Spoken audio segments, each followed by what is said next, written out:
Hello, hello, hello, everyone, and welcome to the ZenPilot live show.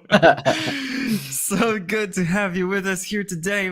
I am Kuba Grajcar, your content marketing manager, your host here at ZenPilot, and with me today is Derek Harvey, our director of client strategy and the local coffee enthusiast at ZenPilot. Derek, how are you doing today? I'm doing excellent. Kuba, I don't know if I've ever heard you pronounce your last name before. That was special. Thanks for doing that. I appreciate that. Yes. Special challenge. Repeat after me, everybody watching. Grajcar. If you can do the hard R. Grajcar. Do you roll the R at Hey, the that end was really too? good. Grajcar. Yeah. That sounded more Yes. German. Yeah. But... That's like that. That's in the top 5 that I heard in recent Okay. memory. So Wow. Thank congrats on you. that, Derek. Appreciate that. Awesome. All right. Watchers and listeners, we're off to a great start here. First of all, technical stuff. Let us know that you can hear us and let us know that you can see us. Okay. Because this is getting recorded. If you're curious, the recording is going to live at the exact same location as where you're watching live for easy access if you need to access this later on. Of course, if you have questions about our topic today, project management system migrations, then you can ask these live here and you'll get your answers. So leave us a comment, let us know if you can hear us and if you can see us. Meanwhile, Derek, first question for you that I wanted to ask is, who do you hope will be tuning in today? Like, what kind of person and what kind of situation will find this helpful? Like, who are we here to help today? Yeah. Well, I mean, some of it's in the name, right? If you're a project manager, really of any sort. But specifically, folks that are a part of teams like marketing agencies or professional services firms in some form or fashion. If you're a team leader, if you're an agency owner, business operator, and you have either attempted a PM migration, you're about to attempt one, you're in the middle of one, or you just did one and are wondering, did I just make a huge mistake? Or is this the best thing I've ever done? Like, if you're in one of those camps somewhere along that stream, you're in the right place. Okay, yeah, that's awesome. And I wanted to ask, actually, our watchers and listeners here, like, this is, the type of situation that we will be addressing here today. We'll be talking about these migrations. We'll be talking about kind of the common pitfalls that you might fall into when you're doing a project management system migration. I mean, I've lived it. I've done a migration to ClickUp myself, and I have made some mistakes in the past that I do regret. So I made a post about it on LinkedIn, right? If I could send you back in time to 2018 when I was first migrating to ClickUp, that would have made things so much easier. But anyway, watchers and listeners, I've got a question for you. Like, where are you in this project management migration journey? What tool are you on in terms of project management? Let's start with the basics. And what would you like to get out of this session today? We've got Derek here for an hour to answer your questions. So the more you can steer us towards what kind of value you would like to get out of this, what kind of situations you would like us, like specific situations you would like us to address, the better we'll be able to help you. So definitely drop that for us in the comments so we'll know what you're interested in here today. All right, so while we wait for that to roll in the comments, I think we're already far enough that I can ask you, because the way I like to start these is, before we talk background, before you maybe say 2 words about, your role at ZenPilot, what you do day to day, I wanted to ask you the traditional question that I always ask during the ZenPilot live show. Are you ready for it? I'm ready. Hit me. Okay, so Derek, what is your number 1 tip for agency operators? Number 1, I mean, there's so many tips that one could give in this situation, but I think probably the biggest thing that floated to the top for me, because like you, Kuba, I was also a part of actually several PM migrations. And I think that probably the number 1 thing I would share is think about who, not how. And you've probably heard that concept, right? I think there's even a book about it, but like, don't think so much about how to do X, Y, Z, especially if you're in an agency operator seat, you're in the exec level, or you're the founder, you're the owner. So, I mean, the reason you're in that seat is because you are a doer, right? And so you like taking ownership of things and doing them yourselves. But at some point, that only gets you so far. Then you need to shift from how do I do this into who's going to help me do this. And that might mean you hire somebody. It might mean you recruit people on your team to help you accomplish the goal that you're after, right? But you got to start to let go of like the tactical, let me do this, and more be thinking about who's going to help me accomplish this. Okay, that's awesome. I love the book, Who Not How. It's one of my favorite books, actually, of all time. Love the concept.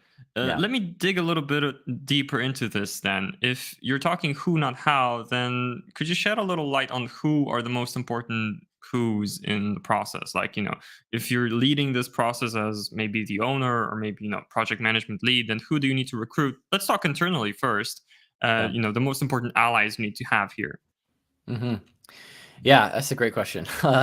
So it's going to depend on where you sit in the organization, right? So if you're the owner or founder and you have a team of some sort, no matter how small, no matter how big, you first need to get kind of your primary operator on board, the person responsible for operations of the business, especially if it's tied to the delivery of the work that you do.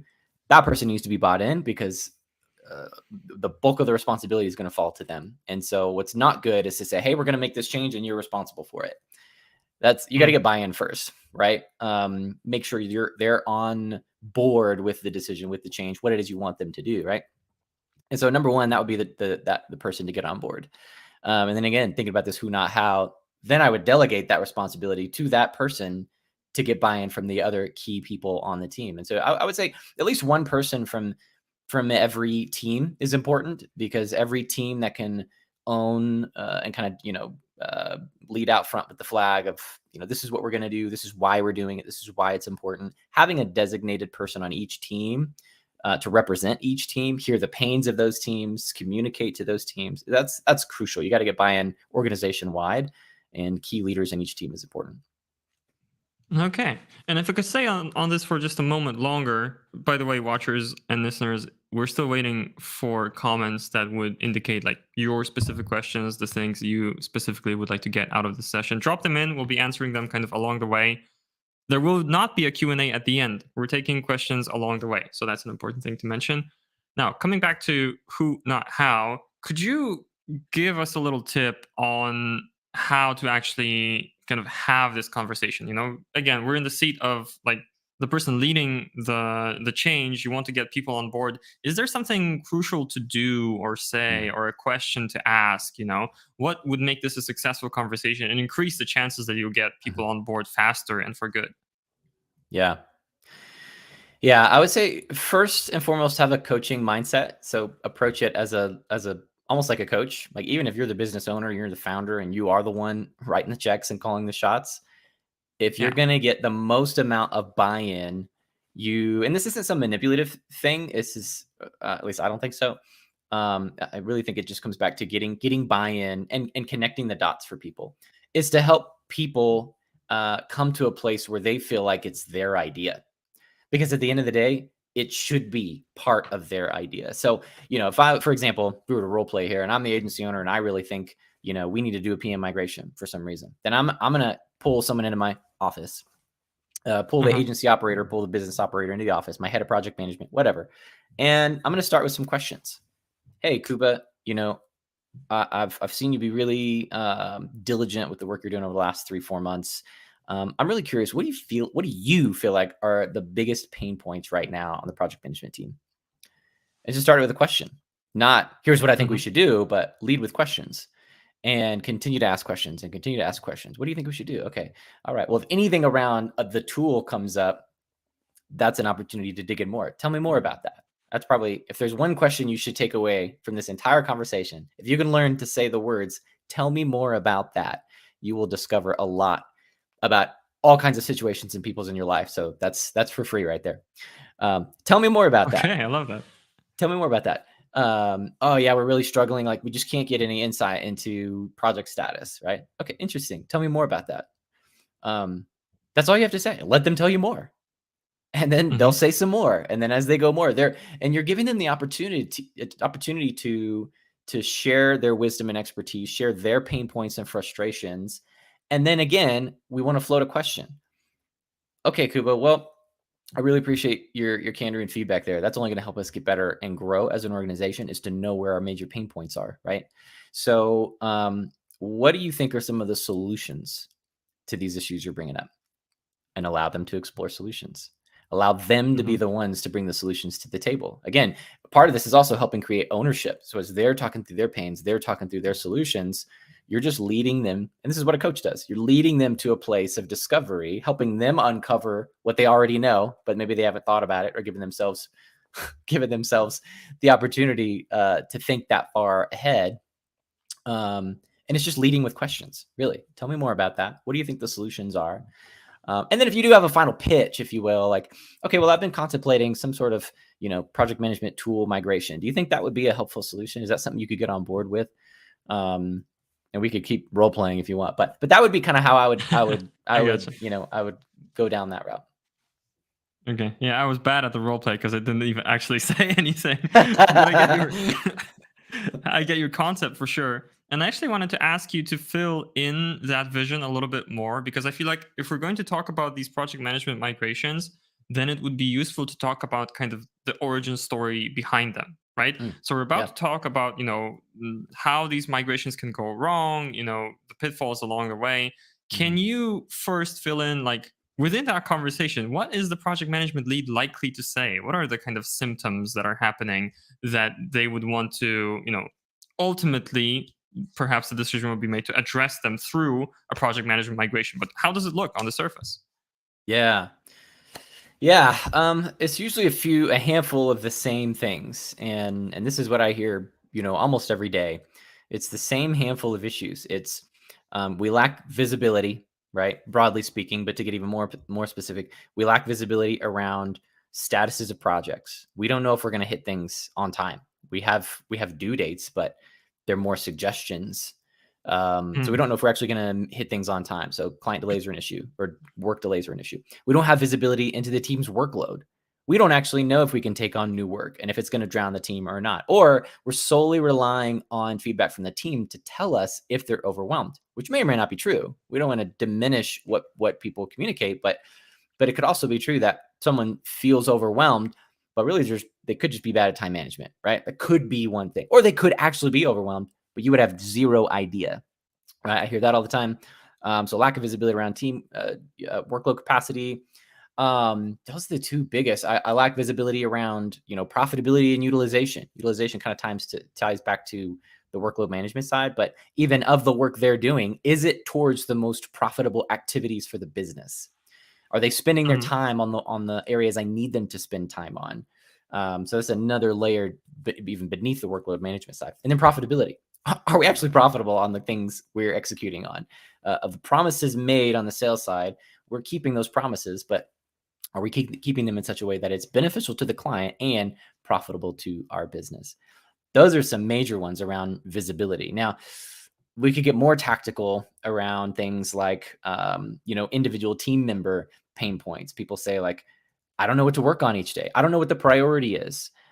Or I'm spending a ton of time in meetings trying to get to the priority, right? So we're wasting time in meetings just prioritizing, not making decisions, which is really what meetings should be for, making decisions. If it's an update, like, shoot me an email. Post it in your PM tool, right? There's other areas to get updated. When it comes to meetings, we want to be making decisions in meetings. That's a side note. But we're spending all this time in meetings trying to figure out what's important, right? So those are a handful of things. All the other tangential pain points circle around those key areas, but those are some big ones. Okay, great. I love the point you made about meetings. I feel like that's going to resonate with a lot of people, or even more so, the point of, I don't know what to work on each day. I don't know what the priority is. Like, I remember situations where, it's a 5-day work week, but I feel like I've lived it. We spent all of Monday trying to just figure out what's the number one thing to work on this week, and that's a Yeah. whole day done. Yeah. By the time Yeah. you sync up all of the teams on different levels, Yeah. sync up with the team, kind of the executives above you, your team kind of communicated down, that's the whole day shot. I've Yeah. lived it. So Yeah. I feel like, if that's something that any of the watchers are facing right now, then yes, definitely, this having the right project management system can actually save you from these meetings, and that's worth exploring. And we're gonna do that right now. So Yeah. let's talk about these project management migrations. I think for the starting point, let's perhaps kind of define, what kind of situation we're talking about here. Does the migration have to be from one tool to another? How would we first kind of define this process? it, the trigger gets pulled on it. So what kind of change does that mean? And what does it Mhm. look like kind of at the beginning? I'm curious what it looks like at the beginning in the sense of we think it's going to go this way, and then perhaps it goes differently than people initially expect. So can you first kind of define the situation of what these migrations typically look like at the beginning? Yeah, yeah. Fantastic points there. So two things you mentioned. One is defining, which is a critical component of any transition at all. Anytime you're going to do change management of any kind, you need to define some things. You need to define some parameters. You need to define what the outcome is. Like, what are you actually aiming at? Because sometimes, especially as operators and doers and type A, and like, I'm just going to get in, I'm just going to tinker and try to fix things. We can go straight to it's the tool's the problem. And so you pointed that out. Like maybe you're not even talking about changing tools. So that's an important piece of this too, is a PM migration does not necessarily have to mean it's a change in tool. Okay. Hmm. And I would go so far as to say, don't start that there. Don't assume it's the tool, because I would say it's probably not the tool. That's probably not the largest piece of the puzzle here. It could be, but there's so many other parameters to take into account that I wouldn't jump straight to the tool. So define what's the outcomes we're going for. What is it we actually need to see? What is it we actually need to be able to do? What do we actually need to be able to measure and manage from a project management or operational standpoint? Do not make any decisions until you have defined those things. What's the end goal? Start with the end in mind and work backwards. That would be the Okay. number one piece of advice I would say. Define the outcome. What do you want to actually achieve with any sort of migration? And hey, could you actually spoil this for me to some extent? I mean, each team's answer is going to be different, right? But you Yeah. within kind of the whole process of ZenPilot working with its clients, like Mm. you're at the forefront of this. You have these conversations with our clients. What are the typical answers? Like, what are the typical goals that teams want to achieve Yeah. here? Yeah. Common answers are we want standardized processes. So we want to standardize how we do what we do. We want visibility into the team's workload, like who's actually doing what and when should those things be due, and how long do they take. We want a single source of truth. This is a big one. So a PM tool can certainly help you standardize your processes and figure out what the priority is. But when it comes to things like process documentation or SOPs, teams have a smattering of tools, and Joe's got some in his Evernote file, and Susan she uses Google Docs, and then Kuba uses Notion, and then somebody else uses something else. You know what I mean? It's like, and so teams often say like, well, we have process documentation, but nobody knows where it is, and nobody references it, Gotcha. and it's too hard to find. Gotcha. Right. So single source of truth. We want to centralize information as much as possible so we don't have tool bloat and are jumping from tool to tool. Standardized processes, single source of truth for processes, workload visibility, and then things around profitability and utilization reporting. Some of those feel like a pie in the sky things for some teams. Like, I don't even know how I would achieve visibility into that, or they come up with their own method of acquiring that information. Hmm. But those are the big ones. Those are the ones we see. And we start our blueprint process this way with, what's your objective? What do you actually want out of this process? What is it you're trying to achieve, so that we can actually map a solution to help you achieve those things? Yeah, yeah. I feel like that's a big one, right? And something that bears repeating for whatever endeavor you're trying to undergo is to really think deeply about the outcome that you want, because then everything you do needs to connect to that outcome. And we could call that the first pitfall, right? Of having the first pitfall might be just having a nebulous idea of what you want to achieve and just jumping into this migration. Like you said, Yes. there are some doers who just jump into it. We've got the Yeah. first question coming in. Love to see it. Hello, Phoebe. I'm going to pull you up here. And let's see. Okay, some other comments rolling in. That's great. Remember, the Q&A is continuous, and we're going to try as best as we can to prioritize your questions, because that's why we're going live for. So Phoebe's asking, is it better, Derek, in your experience, to onboard teams in batches or to migrate the whole company over to a single project management tool all at once? Are you gonna hit us with a "it depends" here, or what's the answer gonna be? Well, it does go back to what we were just talking about defining the outcome. And I feel like what I see sometimes is the bigger the team, the more likely they want to do it in batches. Mm, Um, because if you've got a crew of 100, 500, 1,000 even, like it probably doesn't make sense to onboard that many people all at once onto a new platform, right? We want to be able to create some internal expertise and knowledge first, so that there are people that other teams can go to when there are questions, right? So I would say the size of the team does matter on that front. If you're under 25, if you're under 50, actually, I would probably say I would just do the whole company. Um, by breaking it into batches, you can just delay the process. And I don't see a clear win by mhm, chunking it, unless the caveat here is unless you have some teams that are bought in and some teams that are not yet. And you want a mm, part of the migration to help create buy-in so that the other team, and we've seen this before with some larger, much larger clients, where it's some few internal teams or one internal team does a migration, and then the rest of the company goes, "Whoa, how did you do that? How are you so efficient? How are you?" They start to ask questions and they go, "Well, we want to do it that way. How did you get there?" So that would be a couple caveats there. I prefer the whole company, but you got to figure out what's the buy-in like across the organization. How large is the organization? What are the benefits to delaying something and chunking it out? Good question. okay, awesome. Yeah, I love that question, Phoebe. If you have a follow up, definitely throw it our way, and we're gonna dig a little bit deeper into kind of the how and the timeline. I'm sure as we talk through the topic more here. So I'm gonna hide that. Kevin Hawthorne is saying good afternoon from Lakeland, Florida. Hi, Kevin Kevin. is on every live stream with this comment. Welcome back, Kevin. I was wondering whether you were gonna join us here today. Don't forget we're streaming tomorrow too. I'll be waiting for your comment then. Okay. I had to give that That's a shot. awesome. Kevin's always there.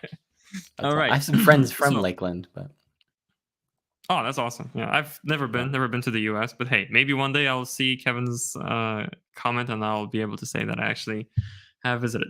Anyway, so let's dive into kind of the main kind of dive deeper into the main topic here, and let's kind of start telling the story of this migration. So where are we? We were talking about kind of the end goals, and now Mhm. let's dive deeper into like how these migration projects typically start. We're here to talk about how these migrations fail. So like what are the first steps that are usually done, and what are the first missteps that usually happen in this process? Yeah. Well, I mean, there's what's typically done and what should be done, right? But we're talking about what's typically done. Yeah. What's typically done is a team experiences some pain, and I would say it usually comes with growth of some sort. Not always, but usually teams are growing and they're starting to feel the limits of their capacity or the limits of what's been built to date, right?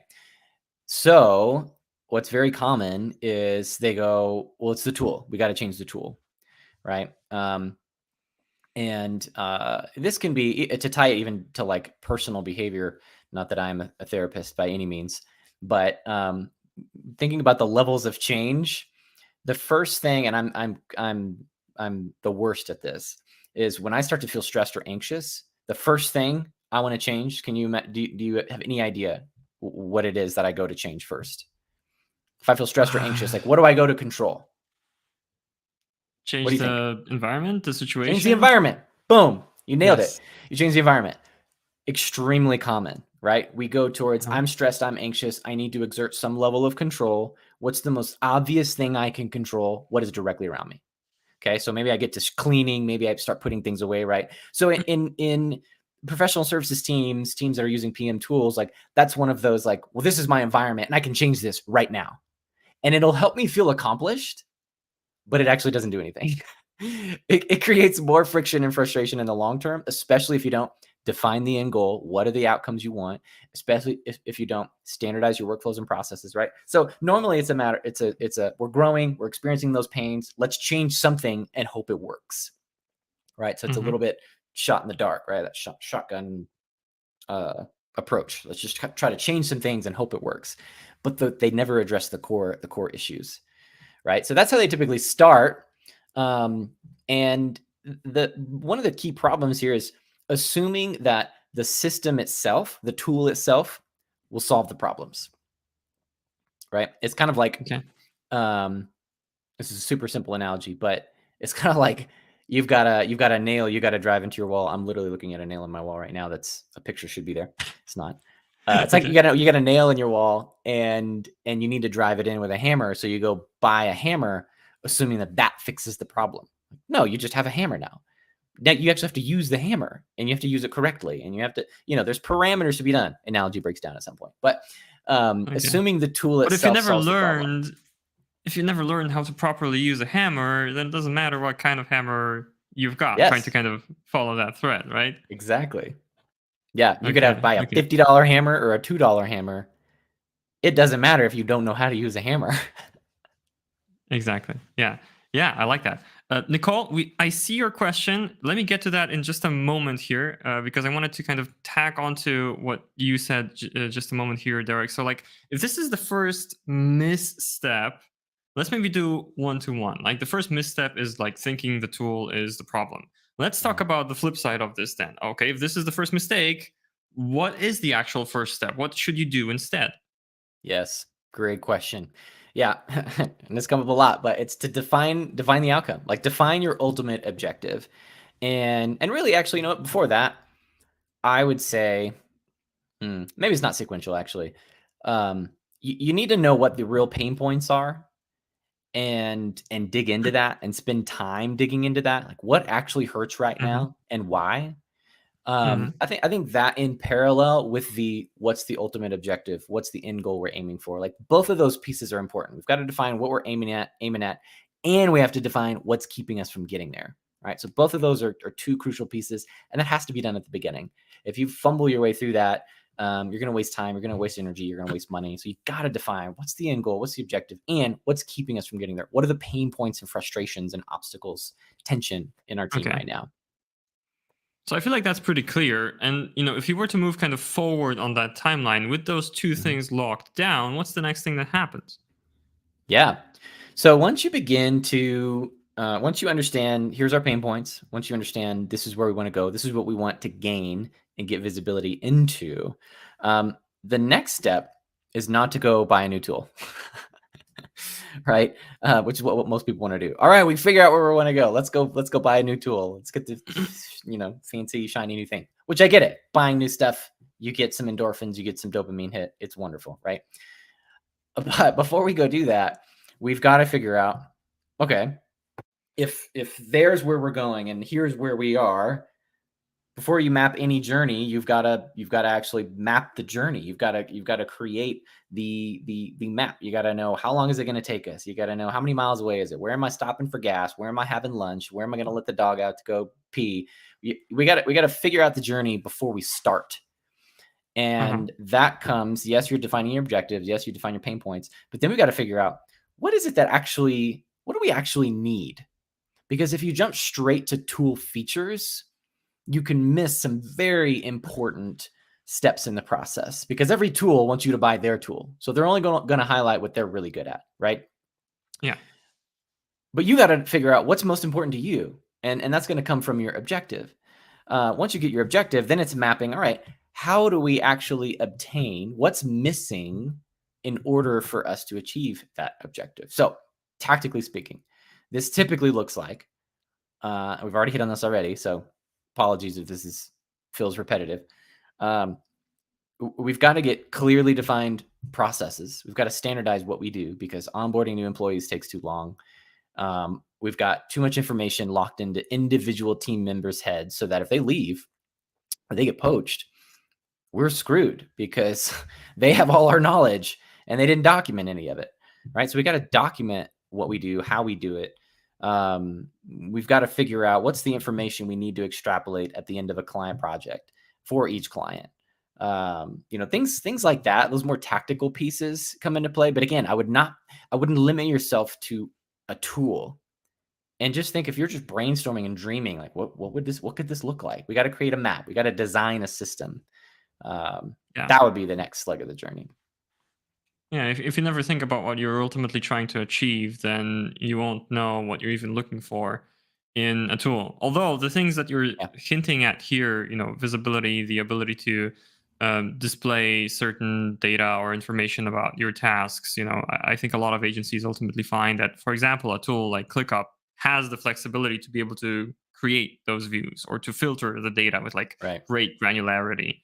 And Mhm. ultimately they end up going that route with ClickUp or teamwork.com. Those are the two that we found work best for the agency context. Yeah. Now, I think we've got a bit of a backlog of questions here, so we're going to take a bit Good. of of a break from the main topic here to address the questions that are coming in.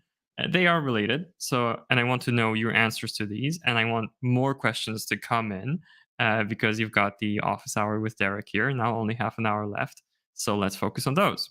Nicole, thank you for your patience. Here's your question, and let's try to answer it. So, jumping a little bit further in the process and getting quite detailed in it, but hey, let's tackle it. How do you cap the number of processes to document and templatize in an initial ops transformation or ClickUp implementation project? Very curious about your answer here. Yeah. Good question. It's true that that list could be endless. And so you have to at some point reach a marker where you go, this is enough for now. And our approach to this is to define what you need to launch. What do you need in a system to service all of your current clients right now? That's your needed for launch list. And that would be the cap. Anything above that is bonus. Anything above that is like nice to have or want to have, but we don't need to have it to service our current set of clients. So that's the parameter there. What do we need to launch? Okay. And how do you decide what's needed for launch? Is it the services that you're currently offering to clients, or is it broader? Is it like anything that you could potentially offer at this point to clients, but it's not maybe in flight right now? Where do you set that line actually? Yeah. The focus is on your current set of clients, like the work you're doing right now as a team, or even in the last 3 months. You kind of look back at your last few invoices, contracts, scopes of work. Define from there what is it we are actively working on, and that's needed for not like what could we do, not what do we want to do, not we're unleashing this service in 6 months. Now, if it's next month, you might consider standardizing that in that initial phase. But if it's further down the line, you want to punt that and focus on the work you're doing now. Okay. And one more piece I'm curious about here. What would you say about internal processes? Are these Mhm. must have for launch, or is that something that you could potentially push for later? Yeah, that's a team by team decision there on whether or not they want to include those as needed for launch, because your client work is typically takes priority, right? This is how Mhm. you're running the business, is from the revenue your clients are paying you, right? So it's important to get those things right first. But if you've got some core processes, especially if they've been painful, like um, if you're a larger team and you've got multiple people that could do a single process and it's an internally related ops type process, then that could be a use case where you'd want to throw that on the needed for launch list. But oftentimes, for smaller teams, it's one person doing a lot of those things. And the loss there is, of course, if you lose that person for whatever reason, then all that knowledge is locked inside their head. But normally, those are items that can be delayed or pushed to after a launch and a migration to a new tool or a replatforming. Um, so Yeah. yeah, it's case by case. Really depends on your team. Yeah. Gotcha. I like how that connects to the point that you mentioned earlier. It's like if you know your pain points and you know that internal processes are one of your major pain points, then Mhm. that's where you go. Although I would say, like, my Right. gut feeling tells me, like, if I were running an agency, I would say the type of work where I don't want to drop any balls, or I don't want to have any T's uncrossed or I's Mhm. undotted, that's the client work because that affects NPS scores, that Yeah. affects word of mouth, etc. Like that feels True. extremely important. Yeah. Thank you for the very smart question, Nicole. Great All question. of y'all keep them coming. And we've got another one from Andrew. I want to bring it up and also kind of connect it with the main topic. So, Andrew's question. Hi, Andrew. Nice to see you again. Because I think I saw you last week on our ClickUp HubSpot integration webinar. So the question, I'm going to read it first, and then I'm going to add a little bit on top of it. The question is, can you elaborate more on the importance of the ClickUp champion role that our ZenPilot guide recommends? And do you have any advice or personal experience for that role? So first, I would like you to kind of share the context of like, we're talking about how project management migrations fail. So why is this one of the missteps? Why is it one of the missteps to not have a ClickUp champion, teamwork champion, or just a champion for your new tool? Why is that so important? Yeah. Fantastic question. Because in my opinion, one of the reasons, not the reason, but one of the reasons that PM migrations fail is that no one is held accountable to any standards or expectations set. So if you change tools, again, assuming the tool is the issue, we'll just get a new tool and everything will be great, but you don't define processes, you don't set expectations, and you don't hold the team accountable to whatever standards or expectations that should have been set, then everything falls apart. And then you're back where you were, in 6 months' time, if that.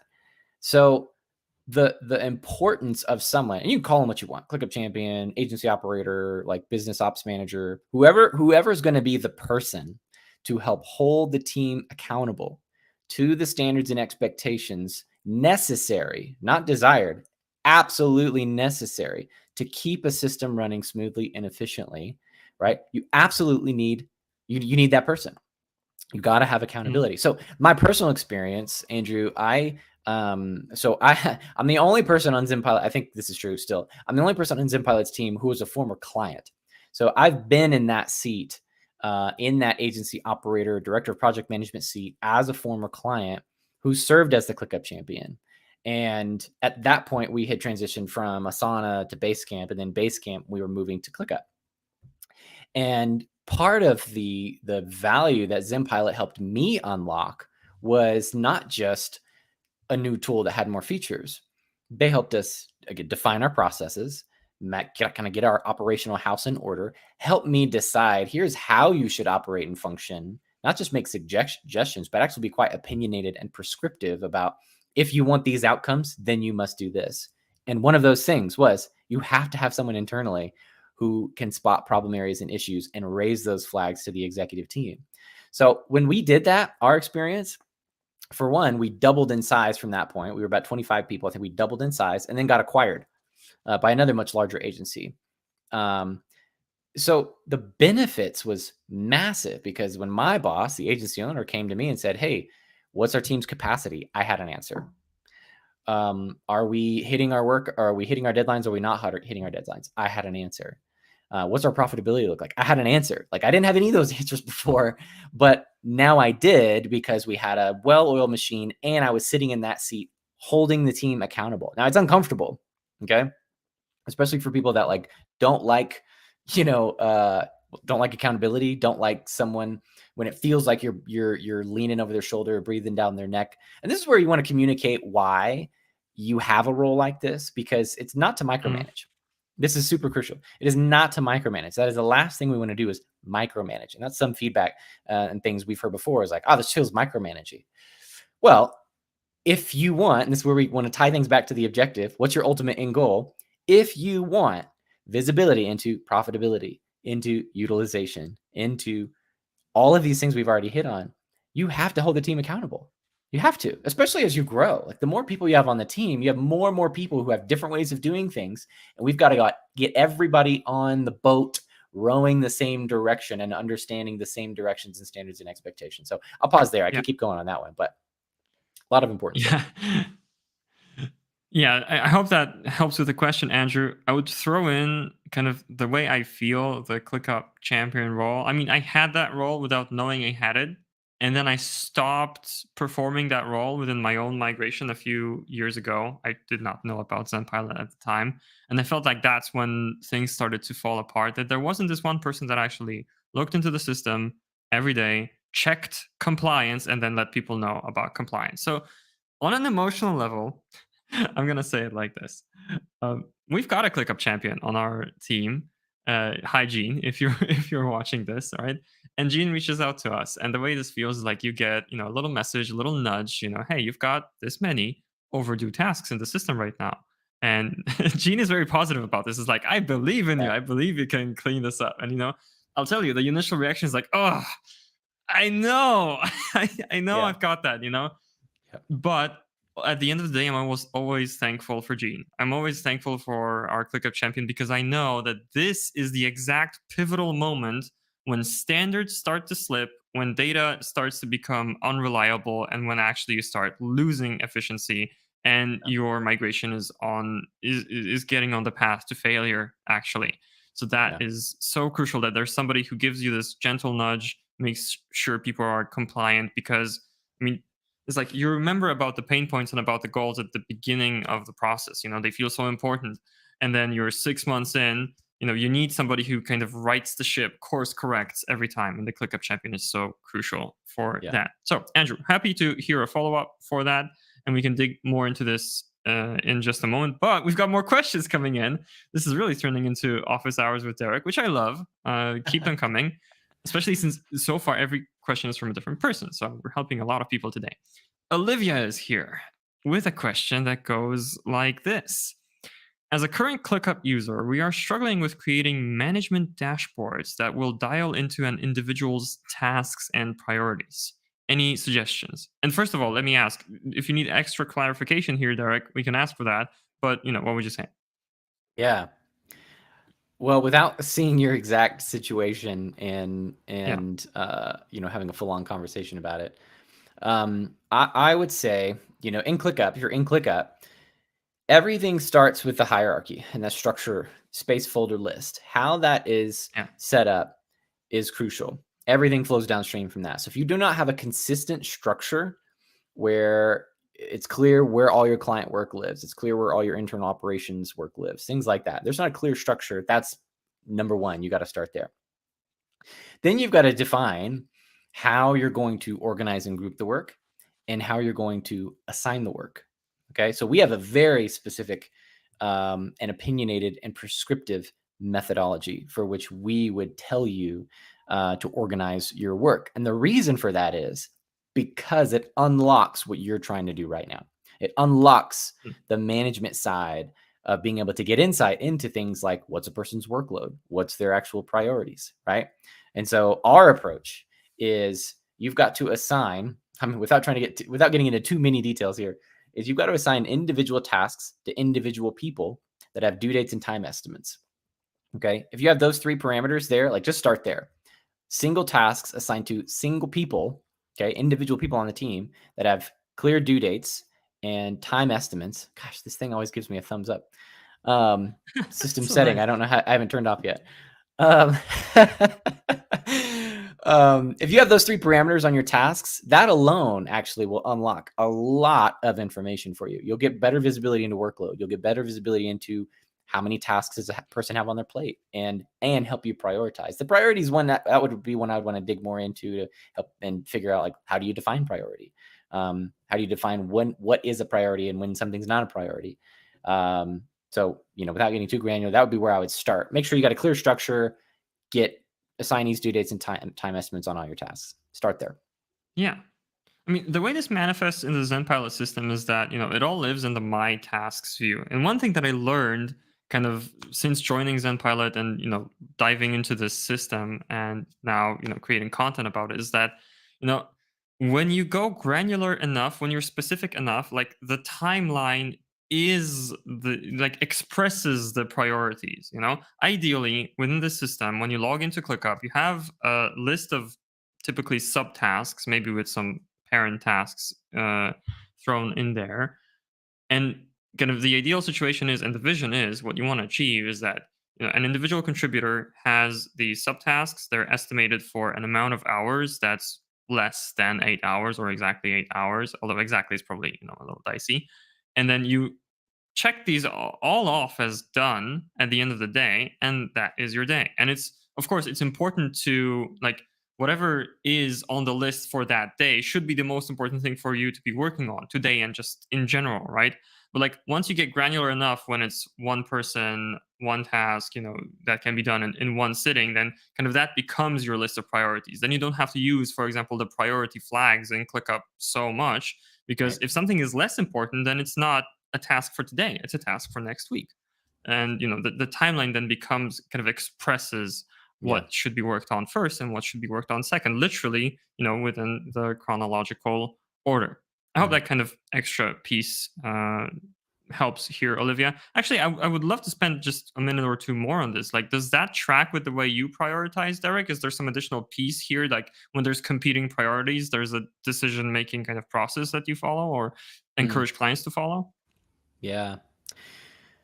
Yeah. I mean, you hit some great points there, Kuba, that we prioritize, and our prescription of prioritization is due date.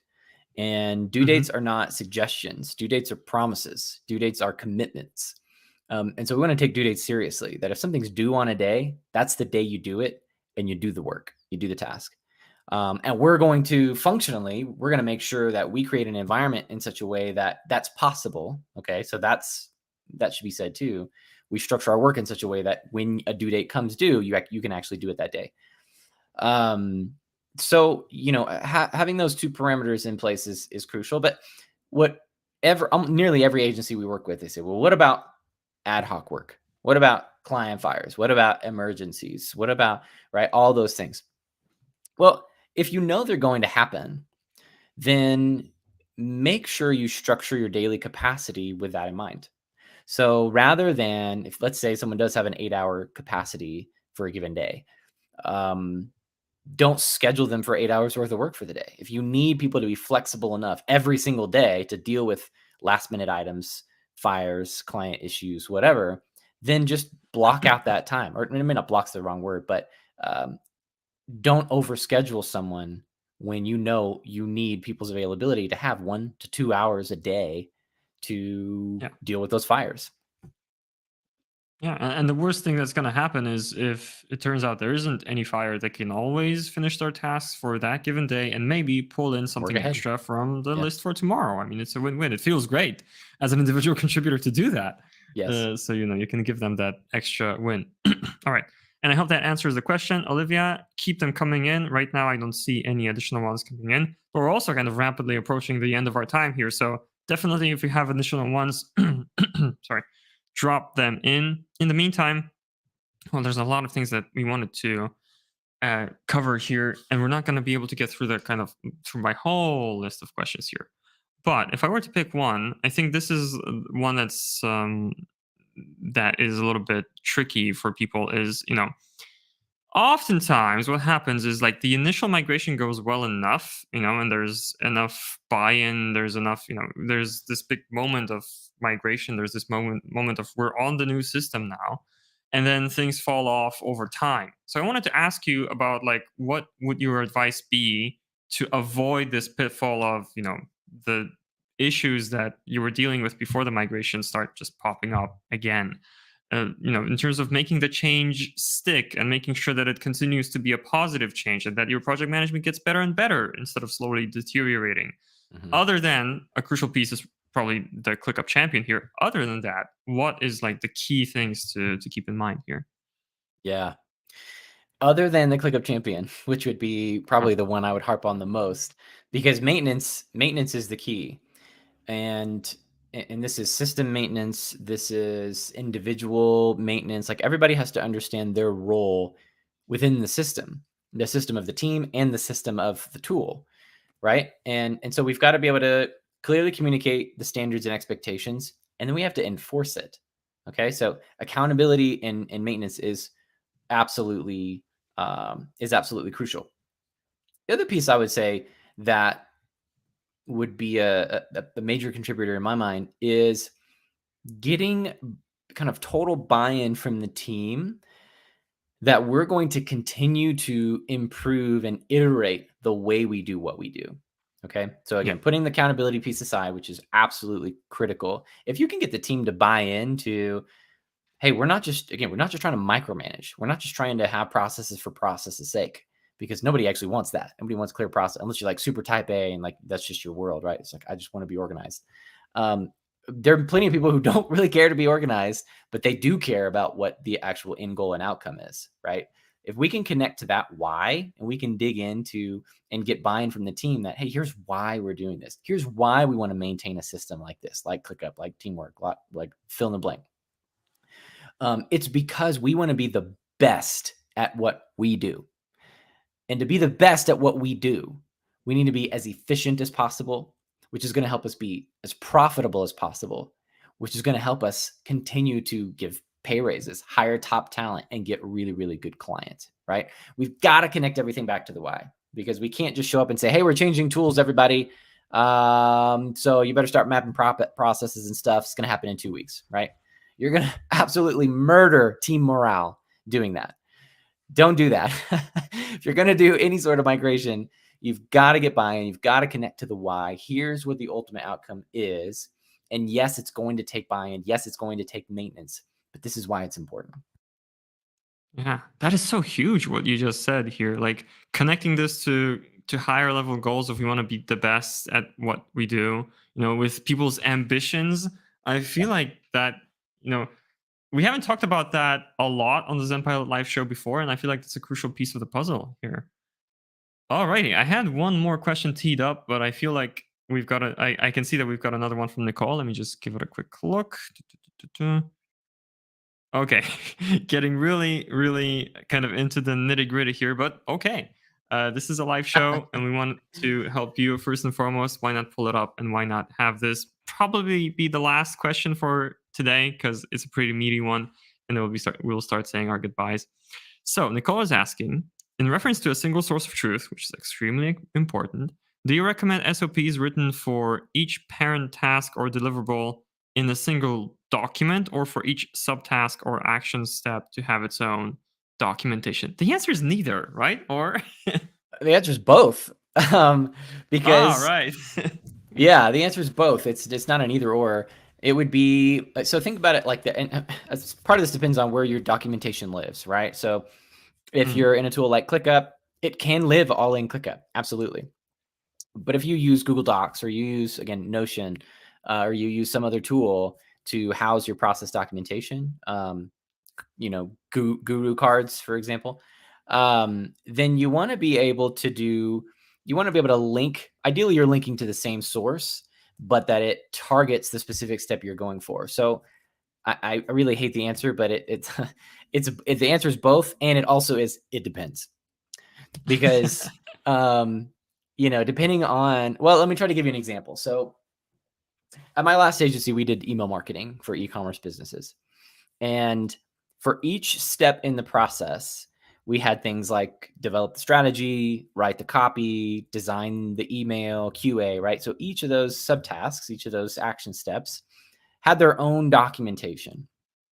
Okay, so copywriters could link out to here's how to write an email.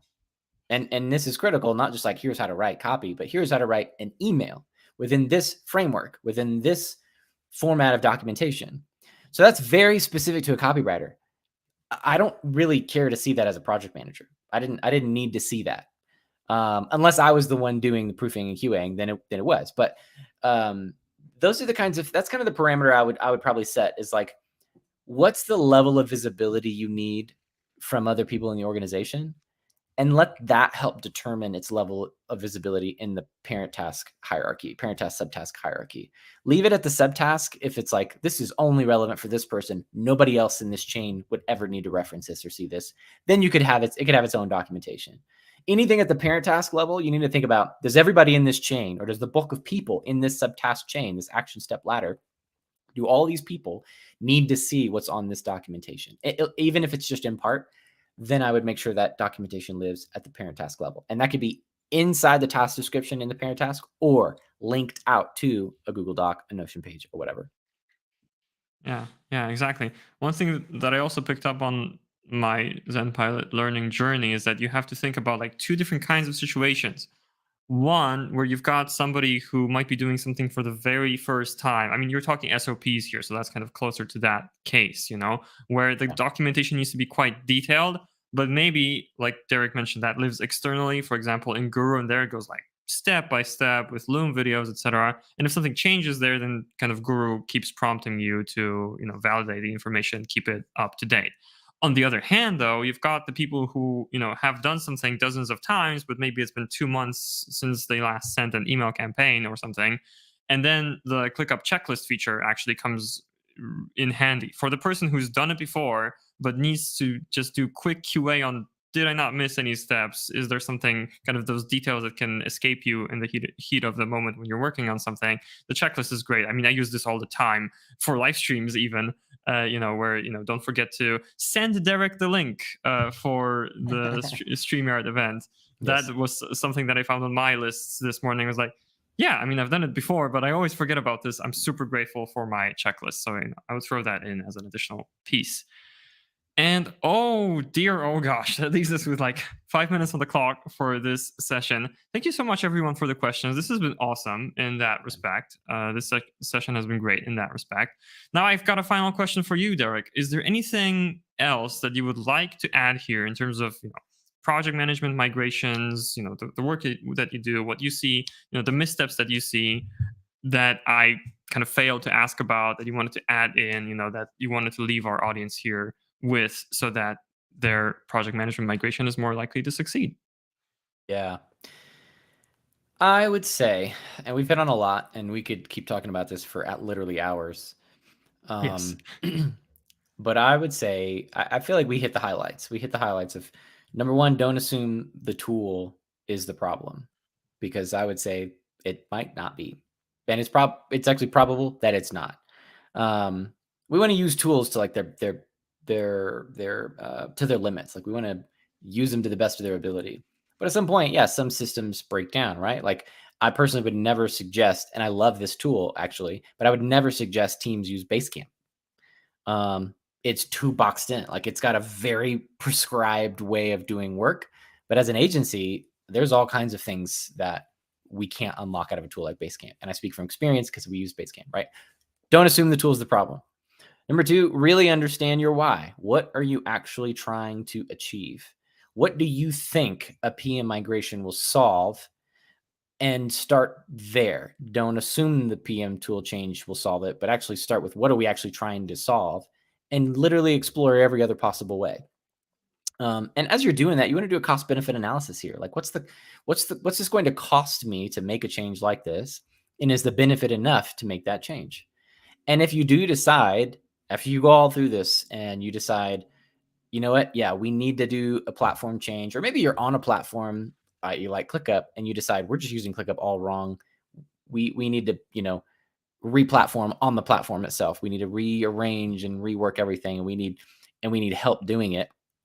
Then by all means, like this is what ZenPilot does. Like we're experts at this, and I like to use the analogy of like, if you're going to go climb Mount Everest, are you going to go do that by yourself?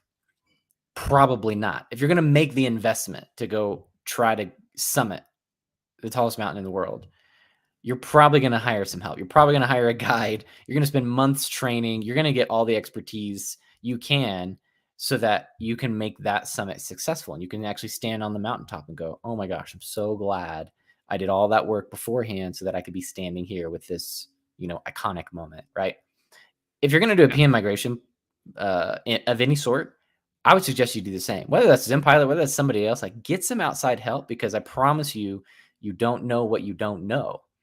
And don't be so overconfident to think, we'll just figure it out on the way. Because I promise you, you're going to spend the time, energy, and money over a much longer period of time if you try to go figure it out yourself, rather than hiring an expert and letting people help you. So even if it's a coach, hire a coach to help you work through some of this, or hire a consultant, or hire somebody to help you achieve it. Ideally, you're hiring ZenPilot, but that's another conversation.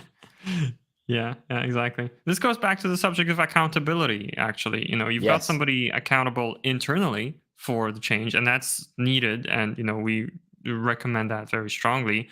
But it always pays off to have somebody, that you hire, and it's like their whole goal, their whole life is to make this project management migration succeed for you.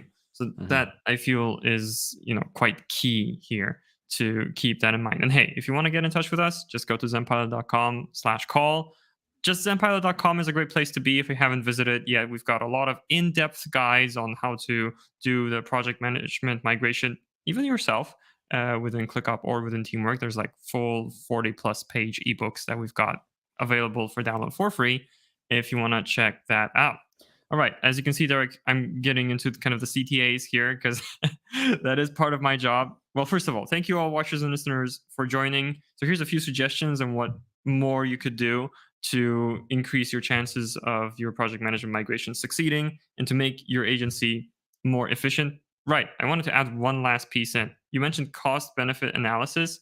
On a previous live stream, I heard something really cool. I think it was from Kevin, our account executive, where like, if you think about it, if you're not confidently able to answer the question like, do we have capacity to take on additional clients, then if you become able to answer that and you see that you actually have and you didn't know about it, you have an extra slot for a client or two, then the ROI just pops up right there when you realize that you can actually take on new clients, that is revenue coming in, and a transformation with ZenPilot or whoever else just becomes an easy proposition there. But hey, Yeah. if you want to talk about the details of that for your situation, zenpilot.com/call. In the meantime, if you like this, we're streaming tomorrow as well. Check out ZenPilot on LinkedIn, okay? Everything that we're doing is there, and we try to keep it up to date as much as possible. So under events, you'll find that we are streaming tomorrow with Andrew Dimsky, ZenPilot co-founder and legendary excellent person. We'll be talking about tracking profitability and utilization in ClickUp. We got some advanced questions here today. If you're interested in dashboards, if you're interested in like ClickUp sourced data and being able to actually answer some of those visibility questions in detail, we'll be doing a live demo with Andrew of a solution we've built on top of ClickUp that will allow you to see that for your agency. Stuff that ClickUp historically hasn't been great at, we've managed to find a way to actually surface that data. It all builds on top of what Derek said here, that you actually need to have the right habits. You need to use the tool properly to have that data. But anyway, it'll all be on the live demo tomorrow. And one last plug, if you want to stay in touch with ZenPilot, if you want to get emails from me about what we're up to with our best content and some non-ZenPilot content that I find around the web that's useful for agency operators, on zenpilot.com, you can find under the resources drop down, First Class Operations is the newsletter that I send out every 2 weeks or so.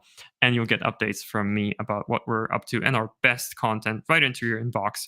Also with some general life stories and learnings from me. I talk about my grandma there sometimes and what she taught me about business and life.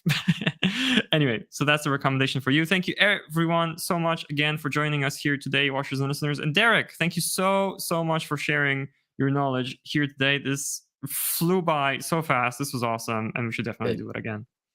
I agree. Thanks, Kuba. Appreciate your time, man. Yeah. Thank you, Derek. Thank you, everyone. I'm gonna hit the end stream button now. Everybody have a nice day. Bye-bye.